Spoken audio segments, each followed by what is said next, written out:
Training place, அது raining place.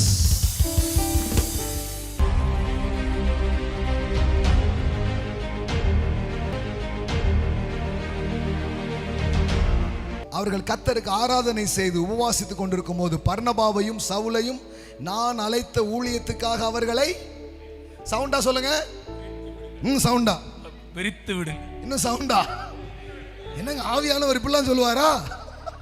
என்ன பண்ணுங்க, டேய் ஒட்டிக்கிட்டே இரு. ஒரு சீசன் இப்போ கட் பண்ணி உடனே அது ஒரு பிரிவு அப்படி யோசிக்காதீங்க. ஒரு சீசன்ல ஒன்னா ஊழியம் செஞ்சிருப்பீங்க, இன்னொரு சீசன் ஒன்னா செய்யணுன்றது இல்லை. மனசுல அன்புல ஒன்னாருங்க, தரிசனத்தை தனித்தனியா போய் செய்யுங்க. ஆமென். பர்னபாவையும் சவுலையும் நான் அழைத்த ஊழியத்துக்காக அவர்களை பிரித்து விடுங்கள் என்று பரிசுத்த ஆவியானவர். சில நேரம் இதை நம்மளே செய்யலன்னு வைங்களேன், அங்கே ஏதாவது தேவையில்லாம ஆகுது. பிரிஞ்சிட்டாங்கன்றாங்க. பிரிஞ்சிட்டாங்கன்றதுக்கு முன்னாடி நீங்க பிரிச்சு விட்டுருங்க, நீங்க அனுப்பிடுங்க, அது ரொம்ப நல்லது. அப்ப இப்ப என்ன சொல்றாரு? ஒரு சீசன் ஜீசஸ் என்ன சொல்றாரு?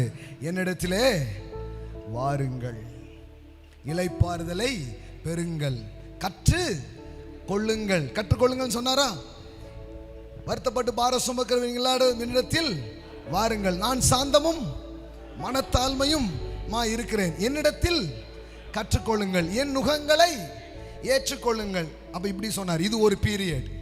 இப்ப நெக்ஸ்ட் பீரியட் சொல்றாரு, நான் உங்களுக்கு கற்றுக் கொடுத்த யாவையும் அவர்களுக்கு உபதேசம் பண்ணுங்க. ஆமே. அப்ப கற்றுக்கொள்ளுகிற ஒரு சீசன் முடிஞ்சு இப்ப எந்த சீசனுக்குள்ள போறாங்க? கற்றுக் கொடுக்கிற சீசன். ஆமென். உலகமெங்கும் போங்க, எல்லாத்துக்கும் என்ன பண்ணுங்க? நீங்க உபதேசிங்க, நீங்க கற்றுக் கொடுங்க, நீங்க பிதா குமாரன் பரிசுத்த ஆவியினால் ஞானஸ்நானம் கொடுங்கள். உலகம் உன்னை கரப்படுத்தணும்னு நினைச்சா அது கிறிஸ்துவின் சிந்தையோ ஆவியோ இல்ல. உன்னை உலகம் தொட்டா அது உனக்குள்ள இருக்கிற விஷயங்களால் அது இன்ஃப்ளூயன்ஸ் பண்ணப்படும். ஆமென். தீட்டுள்ள பெண்ணை தொட்டால் நான் தீட்டாகி விடுவேன் என்பது பழைய சிந்தனை. இயேசுவை தீட்டுள்ள பெண் தொட்டால் அவள் சுகமாவாள் என்பது.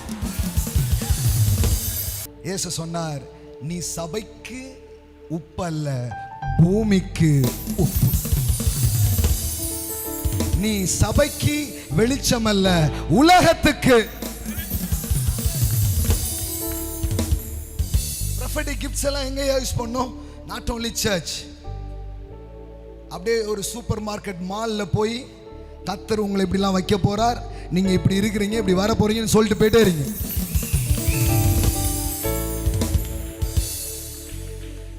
ஆமென்.